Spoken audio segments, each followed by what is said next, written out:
São agora 11h09. No Opinião Pública desta manhã, Liliana, vamos falar de segurança, ou melhor, de insegurança rodoviária. Precisamente, Augusto. Vamos partir do último relatório da Autoridade Nacional de Segurança Rodoviária, que identifica os pontos críticos nas estradas portuguesas para falar não só da sinistralidade, mas também para falarmos de prevenção rodoviária. Ora, de acordo com este último relatório, o IC19 nacional, 10, A5 e A2 são as estradas portuguesas com mais acidentes e vítimas.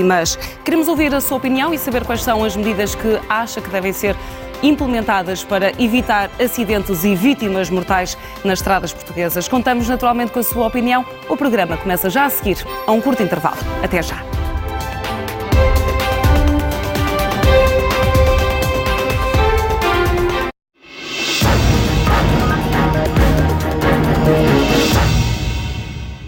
EDP Vilar de Mouros 2019, 22 a 24 de agosto, com The Offspring, The Cult, Prophets of Rage, Manic Street Preachers, Skunk Anansi, The Sisters of Mercy e muito mais. Isto é Vilar de Mouros. Com o apoio SIC.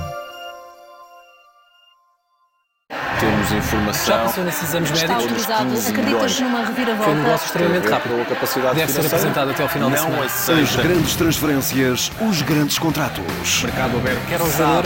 Seja o primeiro a ser em Mercado Aberto. De segunda à sexta, à tarde e à noite. Nas Ciências. Este programa é patrocinado por Nordcar.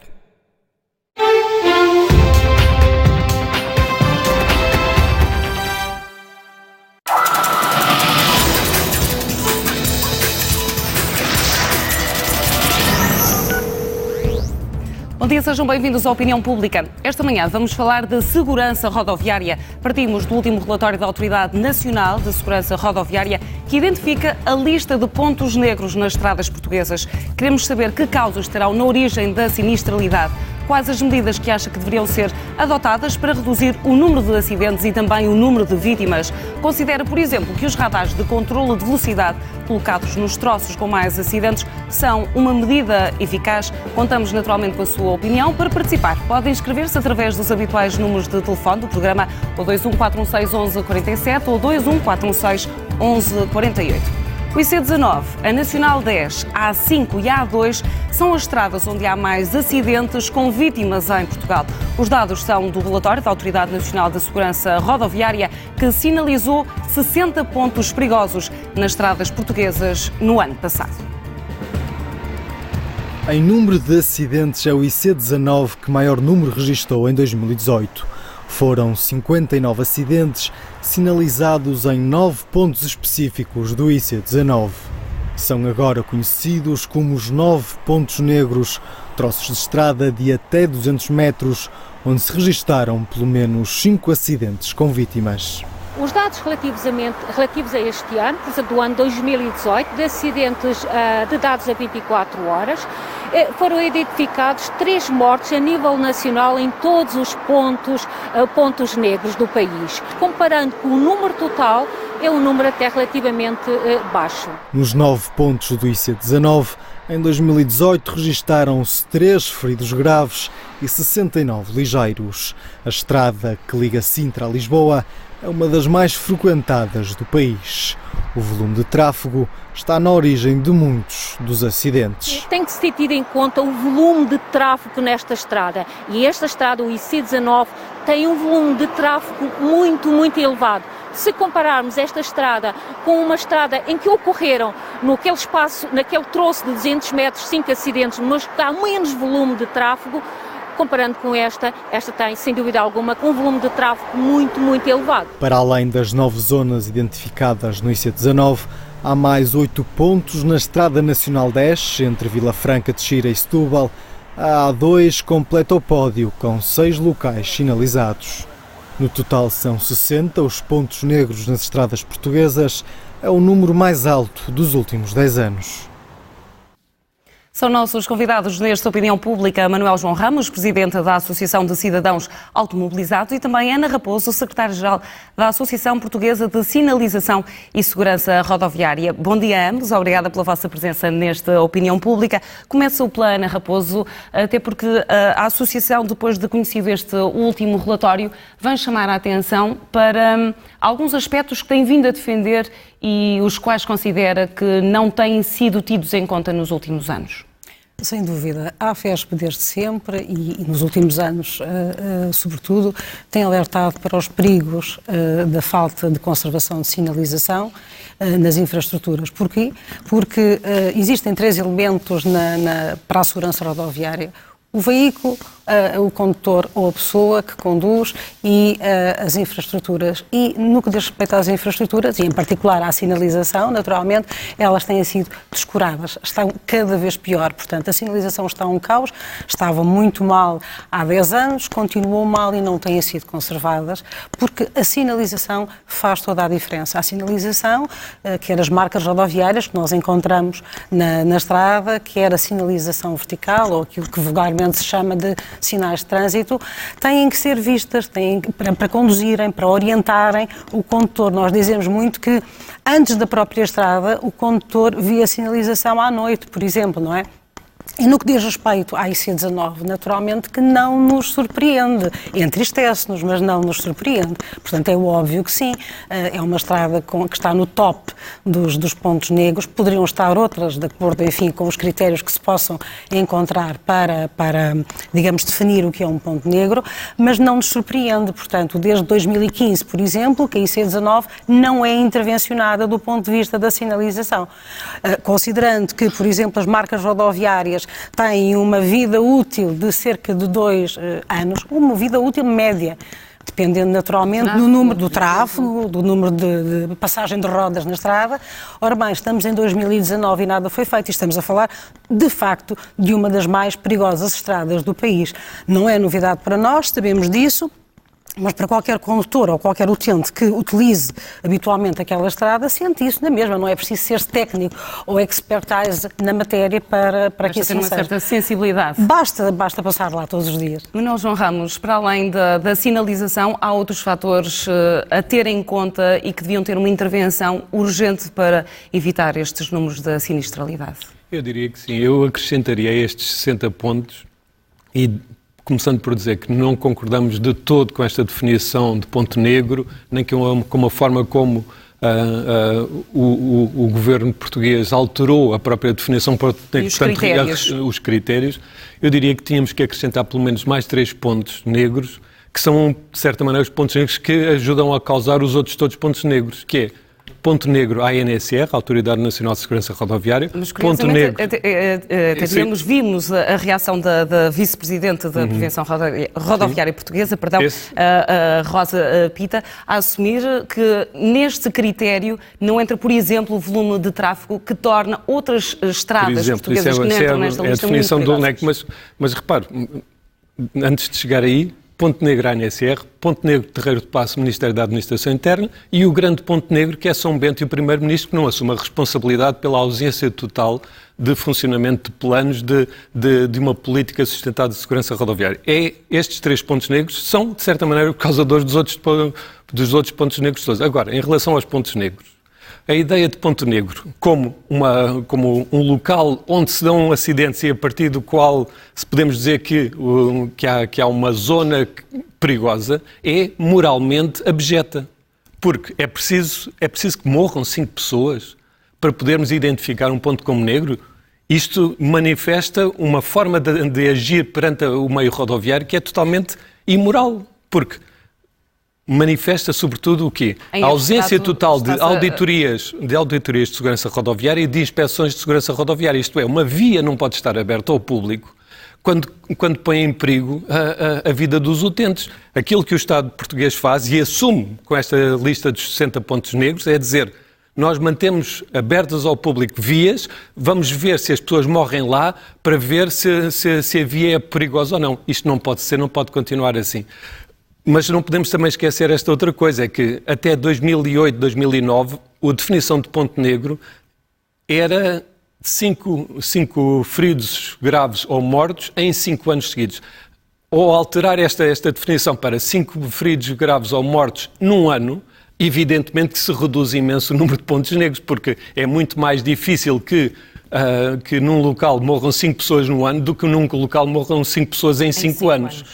Em todo o caso, para nós, a definição de ponto negro é completamente diferente. É um local onde há irresponsabilidade individual, se soma a irresponsabilidade coletiva e, nomeadamente, a irresponsabilidade do Estado. É aqui que nós temos um ponto negro. Não é nesta jogada administrativa dizer este sítio é perigoso porque ali morreram 5 pessoas. Estamos a falar de vidas humanas, mas, claro, partimos de números muito concretos. Há aqui, eventualmente, um lado pernicioso. Por exemplo, a Nacional 125, que é identificada como uma estrada de elevada sinistralidade, sai do topo desta lista, identificada com os tais pontos negros. Corre-se o risco de dar menos atenção por ter saído, por exemplo, e falando neste caso concreto da Nacional 125, corre-se o risco de prestar menos atenção por ter saído desta lista? É evidente que esse risco existe, não é? Porque se a atenção está sobre uma estrada que está no top 10, digamos assim, das estradas perigosas, depois diminui-se a atenção sobre uma estrada que todos nós sabemos que é perigosa desde sempre. Sobretudo a partir do momento em que deixou de estar sobre a tutela, se quisermos, ou sobre a gestão de uma determinada concessionária e, entretanto, neste momento a 125, em boa prática, está na terra de ninguém. Portanto, neste momento ninguém consegue gerir a 125 e, portanto, a 125 é um caos. É um caos, sobretudo, em toda a linha, mas sobretudo entre a zona de Olhão, a Vila Real de Santo António. É um caos nos troços, é um caos na sinalização e é lá que morrem as pessoas. Agora, do ponto de vista da nova definição, digamos assim, de ponto negro, pois naturalmente que ela saiu do top para ficar um pouco mais abaixo, mas como dizia o João Manuel Ramos, realmente é perniciosa esta ideia de ponto negro por não se aplicar devidamente onde realmente existe a sinistralidade. E o critério das vidas humanas, uma vida humana tem um valor incomensurável. Fica preocupado, nomeadamente, por exemplo, relativamente à Nacional 125? Eu fico altamente frustrado. A ACAM existe há 20 anos e há 20 anos que andamos a falar para o ar e há 20 anos que não há uma classe política que assuma a importância de dignificar a vida das pessoas na estrada. E manter e dignificar a vida daqueles que são traumatizados pela estrada. Portanto, evidentemente que quando 20 anos passados continuamos na mesma a achar que podemos andar a pôr clerazil em pontos negros, quando não é disso que se trata, trata-se de facto de vidas humanas, não posso deixar de ficar altamente frustrado. Agora deixe-me dizer uma coisa. Há uma lista, antes a lista era 200 e 300 pontos negros, agora a lista passou para 60 pontos negros porque o critério alterou. E o que é que se faz a partir daí? O que é que nós sabemos que se faz a partir daí? São declarados 60 pontos negros e no próximo ano a ANSR vem dizer, porque alterou outra vez a definição de pontos negros, assim, olha, agora são mais 10 menos pontos negros do que no ano anterior, 2017. Pois, mas e daí? O que é que se fez? O que é que se vai, onde é que está o relatório que diz nós identificámos problemas há 5 anos, há 3 anos e há 1 ano e fizemos isto? Não existe, porque precisamente não se faz nada. Temos uma outra questão que, por exemplo, a Associação de Cidadãos Automobilizados tem vindo a alertar também ao longo dos anos, nomeadamente com a alteração, por exemplo, dos itinerários principais, algumas IPs passaram autoestradas. É o caso do IP5 que passou à A25. E também do ponto de vista da sinalização, das margens de segurança da estrada, muita coisa ficou por fazer nesta alteração de alguns IPs para autoestradas. Sim, naturalmente que a sinalização tem que ser ajustada ao tipo de via, não é? E sentiu esse esforço? Todos nós sentimos que não houve esforço, não é? Portanto, não há esforço absolutamente nenhum ou praticamente nenhum. Porquê? Porque aqui temos um problema que tem que ser debatido e que tem sido alertado pela AFES, porque é o seguinte, não existe um ente regulador atuante.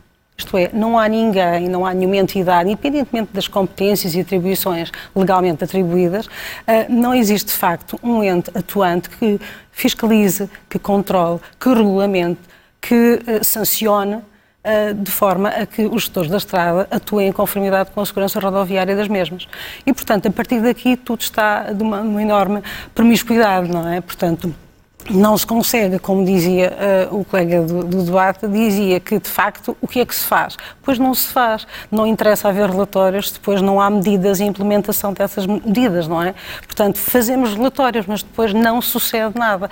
E no que diz respeito à sinalização, é isso que ocorre. Não sucede nada. Não há inspeções regulares, e às vezes nem regulares, nem outras, não é?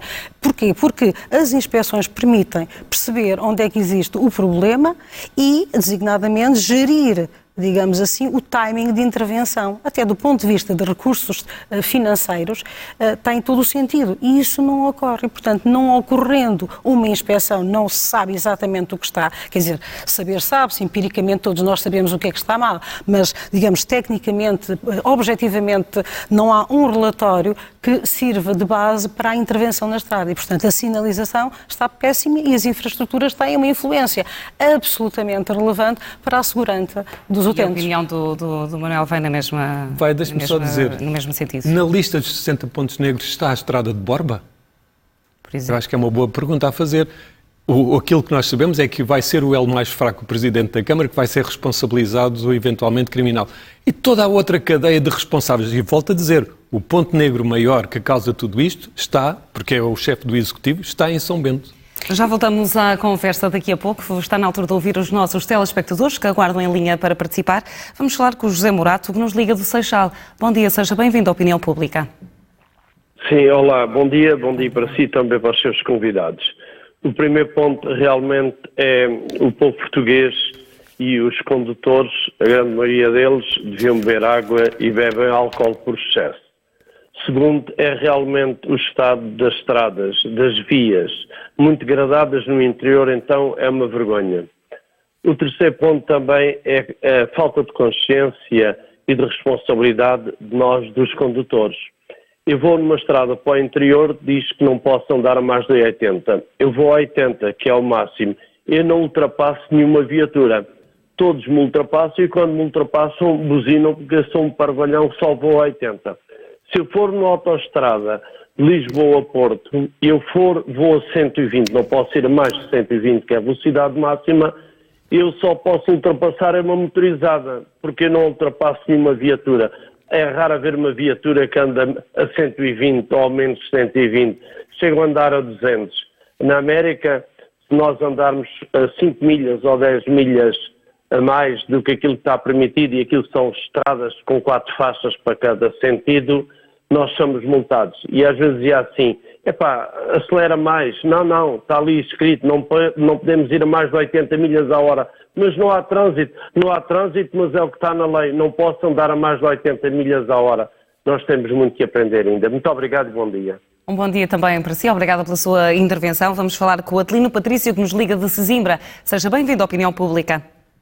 Muito bom dia. Quero cumprimentá-lo a si e aos seus convidados e dizer-lhe que, de facto, eu tenho tenho 58, tenho carta desde os meus 18 anos, mas dizer o seguinte, de facto, portanto, esses senhores que estão aí estão ligados à segurança rodoviária de alguma forma a proteger. Eu pergunto porque é que as motas em Portugal, que eu também tenho a carta de moto, ultrapassam traços contínuos. Eu queria que depois fizesse, se faz favor, a pergunta a esses senhores. Ultrapassam traços contínuos, vão sempre com pressa, e depois chegam um café ao outro lado qualquer, eu também tenho moto, mas chegam e depois estão a conversar.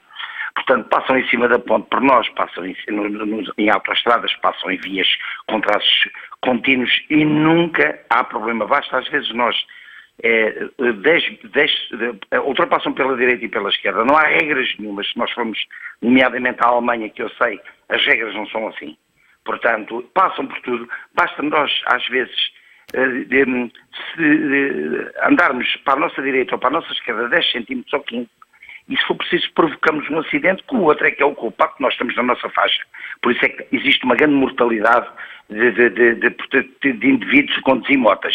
E isto tem que ser resolvido, bem como as velocidades que atingem e os escapes que têm, que acordam. Uma pessoa com uma moto acorda uma avenida toda em Lisboa. Isto só no nosso país. Um escape livre de uma moto acorda uma, portanto, avenida inteira com crianças, com idosos, com tudo. Isto só no nosso país. Eu perguntava a esses senhores que aí estão, depois para eles se pronunciarem sobre isso. Outra coisa, existem muitos acidentes ao crepúsculo, ou seja, ao pôr do sol e ao nascer do sol, mas normalmente ao pôr do sol. Montes de vezes passa por carros que não vão com os mínimos nem com os médios ligados. Porque é que a prevenção rodoviária não fala mais vezes nisso e não dá alertas na televisão para isso e não exige mais a fiscalização nesse sentido? Dizer também que nós já sabemos que, portanto, está-se a falar da Nacional 10, que eu conheço bem, e outras mais, a 125, nós todos sabemos, e a estrada que passa por Alcácer do Sal e por aí fora, que, portanto, não fazem obras porque as pessoas vão para a autoestrada, porque as parcerias público-privadas o querem fazer e, portanto, e as pessoas, mesmo que queiram ir pelas nacionais, estragam o carro, dão cabo dos pneus e então dizem, mais vale ir por ali. Agora, de facto, eu gostava que também falassem sobre isso. Só para acabar, portanto, existem muitos sítios, nomeadamente aí na estrada que vai para Sesimbra para a Quinta do Conde, que eu passo várias vezes, e noutros locais do país, projetores em stands e outros locais que estão direcionados para a via pública. Isto aqui há uns anos era impossível fazer-se. A Junta Autónoma de Estradas antiga, que agora são as estradas de Portugal com tanta gente, não sei como é que não veem, porque existem projetores e publicidades que encandeiam os condutores. Será que ninguém vê isto? Por amor de Deus, vão ver, porque isto causa também acidentes. Era só isso. E dizer o seguinte, sobre o IC19, que eu passo lá muitas vezes, que a minha filha infelizmente vive naquela zona, é só para dizer que as vezes que lá passo, pode haver radares, pode haver tudo, mas os condutores andam quase tudo na faixa do meio. Ninguém respeita o vir para a direita. E o andar na faixa do meio provoca inúmeros acidentes porque as pessoas não sabem se vão para a esquerda, não conseguem ter velocidade para o efeito.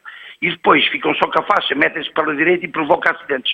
Eu gostava mais que a GNR tivesse, e a PSP, nesse sentido, sancionasse os condutores que vão quilómetros na faixa do centro quando têm a direita para poder circular. Era só isto, muito obrigado e bem-aja. Obrigado. Obrigada, Adelino Patrício, pelas questões e pela reflexão que deixou nesta opinião pública. Vamos também ouvir a opinião da Maria Ferreira, que nos liga de Cascais. Seja bem-vinda à opinião pública, Maria. Bom dia. Bom dia. Não sei se me está a ouvir. Estamos a ouvi-la perfeitamente. Ótimo. É assim, em relação aos pontos negros das estradas, eu creio que isso que é uma das situações que os próprios municípios vão criando pontos cinzentos ao longo dos tempos que acabam por se tornarem em pontos negros. Eu sou de Cascais, vivo na zona do Cobre, está a haver há cerca de quase um ano uma grande obra não pela obra que seja uma obra grande, mas porque veda ou está ligada a uma das saídas da autoestrada para que faz o acesso a Cascais e que fica junto a um hospital privado e houve aqui toda uma alteração no trânsito. Há uma curva que eles colocaram neste momento, que todos nós achamos que é uma curva que não está correta, tem uma inclinação que não é correta, mas eu não sou técnico de estrada, já pedimos, já foi feita essa observação por alguns moradores, que no fim da rua nós somos 10 moradores, e o que acontece é que a resposta da Câmara é tão simples quanto isto, em relação a estarem a falar de sinalética e de que nós não somos muito civilizados, que não somos muito regrados naquilo que nos impõem, só se puserem um polícia atrás de cada um de nós, porque de facto o povo português gosta muito de não cumprir a regra, como dizia há bocado um senhor, de que parece que se torna parvo quando vê que vai a cumprir uma velocidade e que os outros que o ultrapassam. Esse é um grande dos nossos problemas, é não gostarmos de parecer parvos, que a maior parte das vezes o somos.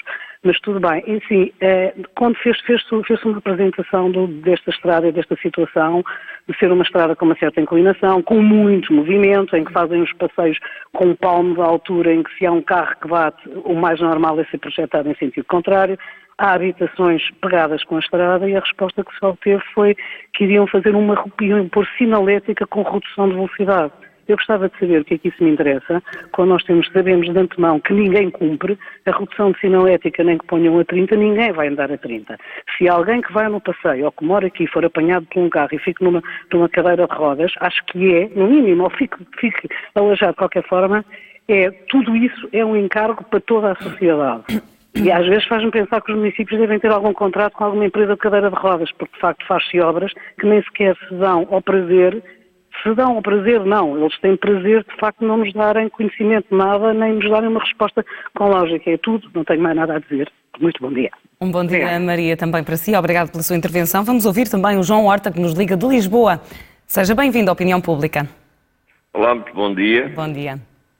Fico muito satisfeito por vir novamente à Opinião Pública algo tratado com a prevenção rodoviária. Foi uma matéria que muito dediquei do meu tempo na minha vida e antes de mais, como um cumprimento especial para o Manuel João Ramos, que é um nobre guerreiro da luta da prevenção rodoviária. Queria só focar em 3 pontos.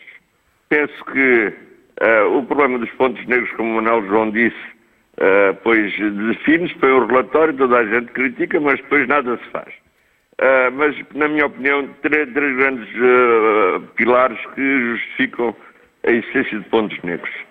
São zonas de vento mal definidas, mal sinalizadas, são situações de drenagem dos pavimentos mal feitas e são, essencialmente, iluminação.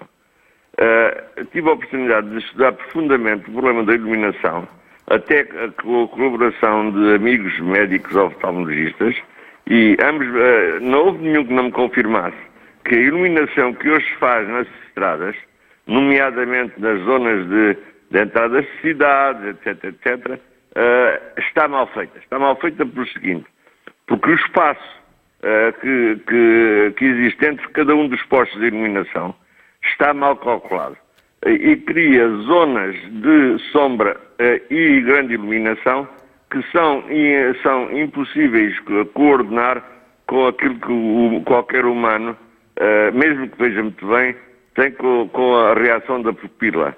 Isto é, a pessoa entra em zonas de grande iluminação e depois passa para zonas de negro absoluto e a pupila do ser humano não tem tempo de reação e isso provoca, efetivamente, muitos acidentes.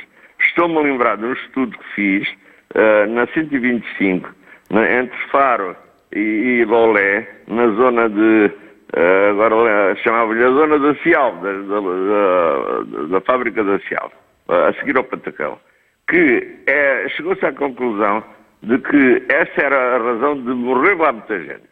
Fez-se uma intervenção, mudou-se a cadência dos postos e o número e o sítio deixou de ter um ponto negro.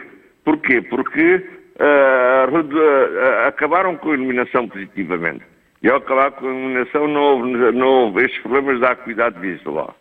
Esta é uma matéria muito complicada. Penso que está mal estudada. Há muita gente a estudar coisas que não são estudadas. É tudo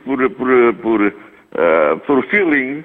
E, portanto, este assunto é muito complexo, precisa de ser analisado, precisa de ser tratado com dignidade. Dignidade. Eu lembro-me no estudo que fiz... João Horta, vou ter que o interromper. Agradeço desde já toda a matéria e todos os esclarecimentos que deixou também para reflexão nesta opinião pública. Passamos à conversa com os nossos convidados e eu vou começar pela intervenção do Adelino Patrício, que fala de questões muito práticas, nomeadamente sobre a circulação dos motociclos. E, na verdade, para quem anda nas estradas, independentemente dos números e dos relatórios, sente muitas vezes isso. Não há grandes regras, ou pelo menos elas não são cumpridas. Há regras e não são cumpridas, ou faltam mais regras para serem cumpridas? Isto para não falar das trotinetes, por exemplo, elétricas. Que é uma nova realidade também. Exatamente. Repare, é evidente que há pontos negros de irresponsabilidade na cabeça dos portugueses, dos portugueses, sejam eles condutores de motas, de automóveis, cada um tem o seu ponto negro de irresponsabilidade. Há uns maiores, outros mais pequenos. É difícil até dizer... Claro, atravessam, e peões, por exemplo, na passadeira, ou peões a atravessarem fora da passadeira. Repare, todos nós temos um ponto negro, às vezes é um bocadinho maior. Não sabemos também se os portugueses têm um ponto negro de irresponsabilidade maior que os espanhóis ou que os suecos, eventualmente, talvez maior ou mais pequena que os marroquinos. Todos nós temos pontos negros de irresponsabilidade ou cinzentos. O problema não está aqui. O problema está quando a irresponsabilidade individual colide ou se acumula com a irresponsabilidade coletiva, a falta de sinalização, a falta de fiscalização, a falta de manutenção, a falta de ação das diversas entidades. E a verdade é que quando as entidades, quando não há polícia, quando não há fiscalização, quando não há manutenção, quando não há sinalização, e o ponto negro da irresponsabilidade individual passa por ali, a probabilidade de que haja um desastre é muito maior. Portanto, o problema não está em estarmos a separar, a dizer, não, a culpa é deste. Não é um problema de culpa. Porque as culpas, na nossa perspectiva, as culpas dividem-se. Esta é minha, esta é tua. A responsabilidade acumula-se, ou a falta de responsabilidade ou a irresponsabilidade acumula-se. E o problema está aqui, é que não há uma assunção de responsabilidade coletiva pela gestão das vias rodoviárias em Portugal. O Manuel João falava, por exemplo, das trotinetes elétricas, que são uma nova realidade, muitas vezes abandonadas na via pública. E, por exemplo, as ciclovias. Há cada vez mais ciclovias, elas estão devidamente sinalizadas? Ou faz sentido o traçado de algumas ciclovias? Dou um exemplo concreto. Por exemplo, em Massamá. Há uma ciclovia que passa por uma das artérias principais de Massamá, que é permanentemente intercortada com entradas e saídas de parques de estacionamento. Eu vou-lhe responder à sua pergunta da mesma forma que poderia, digamos, desenvolver todos os temas que foram abordados pelos espectadores. E que é o seguinte, existe uma carência enorme de engenharia rodoviária, sobretudo nos municípios. E, portanto, cada um faz o que quer. No que diz respeito às ciclovias, elas não estão regulamentadas. Portanto, cada um também faz o que quer, põe a cor que quer. Eu dou um exemplo, por exemplo, no Algarve há ciclovias pintadas de azul, na cidade de Lisboa há ciclovias pintadas de várias cores, noutros municípios outras cores existirão, as interseções e tudo o que diz respeito à gestão do tráfego, dos peões, etc., não é devidamente articulado porque falta engenharia rodoviária. E este é um lapso enorme. À medida que, de facto, o tempo tem vindo a existir, há uma percepção errada do que é que se deve e pode fazer. Portanto, não há recursos humanos para o efeito. Agora, pegando um bocadinho na questão da responsabilidade, eu queria salientar o seguinte. Ninguém consegue controlar o ser humano. Portanto, por mais cumpridores que possamos ser, há sempre um dia em que estamos mal dispostos, dormimos mal, tomamos medicação, etc. E, portanto, é um fator muito pouco controlável. Mas nós sabemos que há um fator que pode e deve ser controlado, que é a infraestrutura, aquilo que nós chamamos o sistema seguro. Se o sistema seguro lá estiver, ele pode ser um paraquedas para quem está a dormir ou está menos acordado ou quem está medicado. Para amparar e evitar situações mais graves. Mais graves. Pegando no exemplo da IC19, o que é que nós temos? Qual é a realidade que nós temos? Não temos marcas rodoviárias. Aquele senhor que interviu dizia, a minha filha passa lá todos os dias e o que ocorre é que, enfim, entre outras coisas, os condutores vão na faixa do meio. Porventura, porque se sentem mais confortáveis, porque existe em determinado... Tem mais margem de manobra, porque em boa verdade não existem lá marcas rodoviárias. Muitas das vezes as pessoas não sabem se estão na direita, no meio ou na esquerda. Mas a sinalização, sobretudo de noite, não existe na IC19. Não se vê. Portanto, o condutor não pode conformar a sua condução à realidade. E obviamente, depois, mais distrações, sejam de telemóveis, etc., acabam por aumentar as consequências. São fatores. Exatamente. Vamos ouvir. Já agora deixe-me só acrescentar o seguinte rapidamente. Para além da sinalização vertical e das marcas rodoviárias, existe neste momento equipamentos absolutamente danificados no IC19, como são os atenuadores de impacto. Neste momento, um condutor que vá contra um atenuador de impacto, exatamente, terá uma consequência maior do que aquela que resultaria se ele lá não estivesse. E isto é gravíssimo. Vamos ouvir novamente os nossos telespectadores. O Sérgio João liga-nos de Lisboa. Seja bem-vindo à Opinião Pública. Olá, bem-vindo. Eu só queria frisar aqui um ou dois pontos que são mais que evidentes nestas situações. O facto é que as estradas portuguesas têm claramente todos estes pontos que já têm sido falados aqui anteriormente, mais que evidentes, e até aqui, ou não é do interesse de alguém resolver, ou não é do interesse de muita gente. Agora, uma das questões que eu vejo aqui, e as pessoas vão perceber que o IC19, por exemplo, todos os dias, as pessoas que lá passam com uma dose de paciência extra, passam horas tanto a irem para o trabalho como a irem para casa. No meu ponto de vista, essas horas são surreais devido às estradas circundantes que neste momento são pagas. São pagas e o dinheiro vai para quem? A gente percorre outras estradas da Europa, onde compramos um disco e que pomos no para-brisas, custa 30 e qualquer coisa euros, e podemos circular em qualquer autoestrada ou via rápida, em que o valor é anual. Esses 30 e tal euros são pagos anualmente. Cá em Portugal não. Cá em Portugal, nós para ir, por exemplo, de Louros a Cascais, pagamos os quase 30 e qualquer coisa euros. Epá, numa viagem, como é que se pagamos assim tanto, gastamos tanto dinheiro em portagens, em escudos e tudo mais, e as nossas estradas estão a pouca vergonha que se vê, eu pergunto-me, então, de que é que vale pagar? De que é que vale a nossa paciência toda em estradas e filas diariamente? Do que é que vale isto tudo? Era só isto, obrigado. Obrigada, Sérgio João, pela sua intervenção. Vamos também ouvir o Viriato Rocha, que nos liga da Amadora. Seja bem-vindo à Opinião Pública. Bom dia. Bom dia. Bom dia. Pronto, eu moro aqui junto à IC19 e gostava de focar aqui uns 3 ou 4 pontos. Eu tenho carro há 20 anos, tenho alguma experiência, né, do meu ponto de vista. Pegando, por exemplo, na IC19, eu penso que há uma coisa que contribui para acidentes ou para manobras perigosas, que é, por exemplo, ali assim na zona de Pinamanique, eu frequentemente entro na IC19 como quem vai de Sintra para Lisboa. Uhum. E há ali aquele nó antes da estrada que vai para perto do Monsanto. Está Acril. Não, ali mesmo paralelo ao Monsanto. Quem vem de Pinamanique entra na IC19 e quem vai da IC19, radial, por exemplo, não é? quer sair para a direita, cruza ali o trânsito e isto tem impactos praticamente a cerca de 1 quilómetro atrás. Ou seja, eu quase sempre que entro na zona da Reboleira, vê-se o reflexo daquele nó que foi construído, e a meu ver mal construído, vê-se o reflexo disso no trânsito a cerca de 1 quilómetro atrás. Porquê?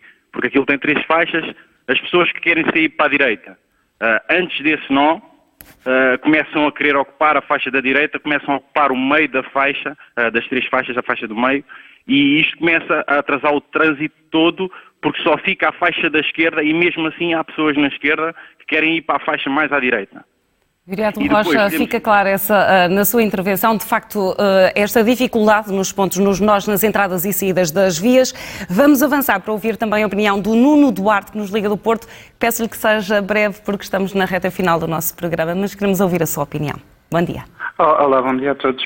Eu vou pegar aqui em alguns pontos que já foram referidos, mas estes eu considero ser mesmo os mais importantes relativamente a esta questão das nossas estradas e da condição das estradas. Relativamente, sou todo de acordo da responsabilização dividida, okay? Os condutores também têm a sua responsabilidade na estrada, entre aquilo que é comportamentos e entre aquilo também que é, portanto, o cumprimento das regras. Mas eu gostaria muito de falar sobre aquilo que é a gestão das estradas e aquilo que é a divisão das economias dos diferentes concelhos e, claramente, dos investimentos que são feitos através das receitas que são criadas pelas concessionárias que, portanto, privatizaram a gestão das estradas. Esta é que é a grande questão, e isto aqui é que devia ser feito um levantamento a nível nacional, aquilo que é a opinião dos portugueses, e dentro daquilo também que é feito o trabalho anual entre a criação de novas condições das estradas, novos acessos, novas entradas. Portanto, eu vou dar um exemplo. Eu vou do Porto, eu tenho projetos em Pamplona, Espanha. Estamos a falar de 800 e qualquer coisa quilómetros. Eu saio do Porto para a fronteira por via Guimarães, eu pago 9,90€.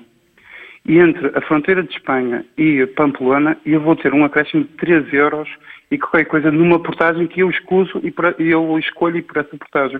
Estamos a falar que Porto e Guimarães são... Porto, fronteira, são 190 km e pago 9€. E fronteira de Espanha a Pamplona são mais 600 e tal, eu pago 3€.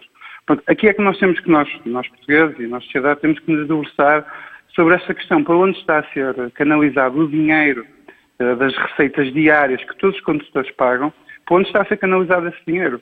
Ou seja, se esse dinheiro está a ser investido em melhoria dentro daquilo que é a rede de estradas a nível nacional. E depois também outra questão para terminar. Para terminar, a divisão das economias que nós temos. Olha, eu moro no Porto e temos aqui um concelho relativamente ao distrito do Porto, que é Amarante.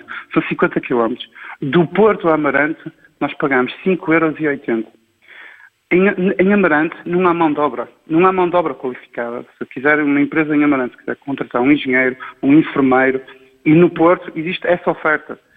Nuno Duarte, fica clara a sua opinião. Estamos mesmo na reta final do programa e ainda queria dar uma última vez a palavra aos nossos convidados. Falou-se muito do estado das estradas portuguesas, falou-se também da acuidade visual, falou-se dos postes de iluminação.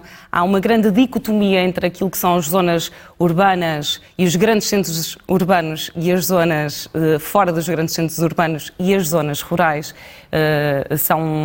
São fatores e condicionantes que são quase do conhecimento comum.